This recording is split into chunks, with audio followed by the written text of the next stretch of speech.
Või sa ei saa ilma selleta kuidagi? Sa ei saa selleta kuidagi.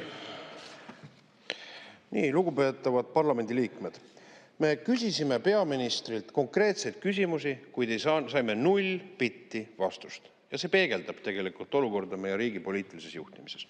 Me küsisime seda, miks on välisinvesteeringute sissevoo netopositsioon negatiivne rekordiliselt 3,5 miljardi ulatuses 2024. aastal. Peaminister vastas meile mida? Et maksebilansil on 2 poolt ja ta võib meid kokku viia spetsialistidega, kes seda seletavad. Härra peaminister, me teame seda, me oleme konsulteerinud ka Eesti Pangaga. Probleem on selles, et teie arranžeeritud maksukaoses on tegelikult seega on habrastanud ka välisinvestorite tulevikuvaateid, ka Eesti investorite tulevikuvaateid, kes näevad atraktiivsemana oma investeeringuid viia välisriikidesse. Vaadake kas või kinnisvara investeeringut, kuidas liigutakse a la Läti suunas. Ja see on probleem.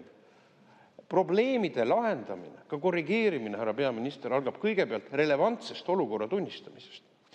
Teiseks, me küsisime konkreetselt seda, et mida peaminister valitsus kavatseb teha euroala rekordilise inflatsiooni leevendamiseks. Sest valitsuse regulatiivsed sammud on olnud tegelikkuses seda inflatsiooni järsult kasvatavad. Ühtegi reaalset vastust me sellele paraku ei saanud. See tähendab seda, et kõik läheb vanaviisi edasi.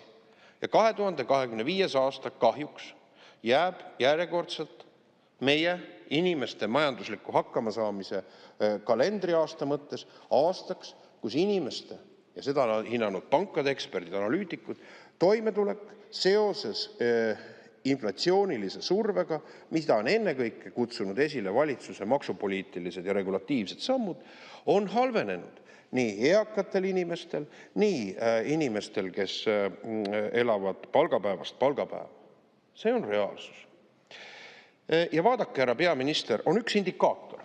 See on kasutatav kogu sissetulek leibkondadel, mida Eurostat mõõdab.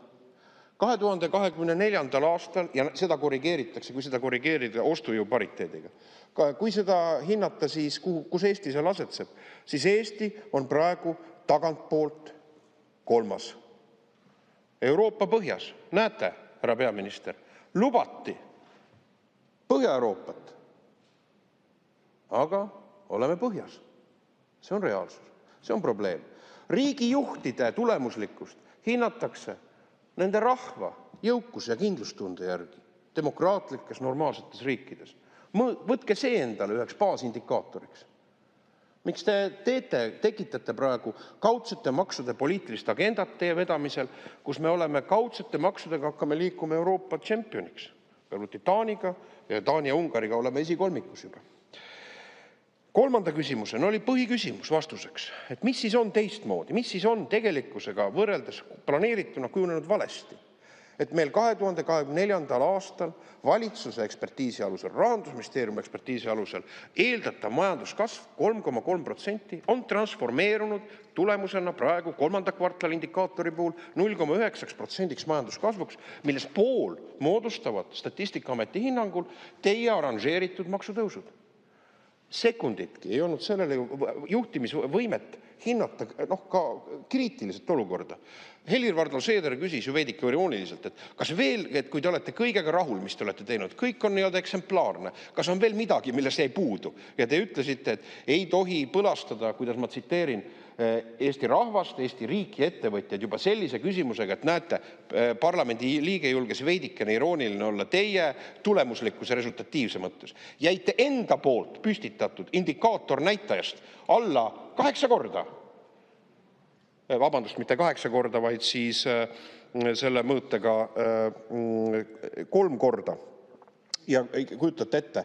Ja siis on tegelikult kogu järeldus on sellest, et kõik on tehtud hästi. See on irreaalses olukorras elamine.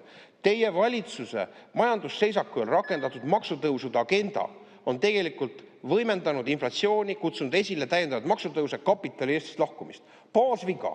Teine viga, mis on strateegiliselt, kus ma pean ausalt ütlema, teie kui kliimaministri ja peaministri nii-öelda ühissulandunud vastutus, on täielik ebakompetentsus ja ebastabiilsuse tekitamine energeetikas. Ja kolmas on loomulikult meie rahanduslike väljavaadete ärasolkimine, mis avaldab ka just nimelt pikemas vaates, te kõnelesite siin dekaadi vaatest, täielikku, habrastavat signaali saadab meie majandusele. Teie aeg. Nüüd ma paluks 3 minutit lisaaega. Jah, 3 minutit. Ja selles kontekstis tuleb tunnistada, härra peaminister, et probleemid on vältava iseloomuga ja kahjuks me näeme, selles mõttes oli see sümptomaatiline arupärimisele vastamine, et peaministril on ainult varrukas võtta jutupunktid. Ainukene asi, mida ta oli võimeline kahjuks peaminister, kahjuks või õnneks kelle jaoks, ette kandma, oli Reformierakonna maksuküür. See on tegelikult ettekääne rahanduse väljavaadete lagastamisele, see on ettekääne tegelikult inflatsioonilise surve esilekutsumiseks, see on põhjendus majandusseisakuks, Reformierakonna maksuküür siin, Reformierakonna maksuküür seal. Kuulge, ühest niisugusest obsessiivsest agendast ei piisa ju ometi, eriti ka kriitilises olukorras riigi juhtimiseks, härra peaminister. Nüüd küsimus on loomulikult sümptomaatilise iseloomuga, on see automaksu käkerdis. Ja ma vaatasin, kuidas te ei tahtnud vastu võtta seda mänguautot, seda süütut, pisikest mänguautot, mida ma teile jõuludeks kinkisin, sest ma saan aru, miks te tegelikult häbenesite, seda tantsite ka härra Kivimäe kätte. Härra Kivimägi tõi see mulle või lasi oma abiliselt tuua see saali tagasi riidlemisega, et siin parlamendi saalis ei tohi niisugust inetust teha, et jõulude ajal antakse üle väike mänguauto.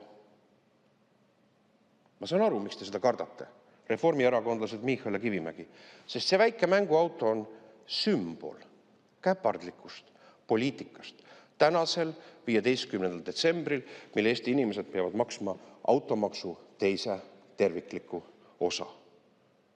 Ja see väike mänguauto, näete, kui häbelikuks on meie riigijuhid muutunud. Seda mänguautot sümbolina nende kehvast poliitikast siia saali viia ei tohi.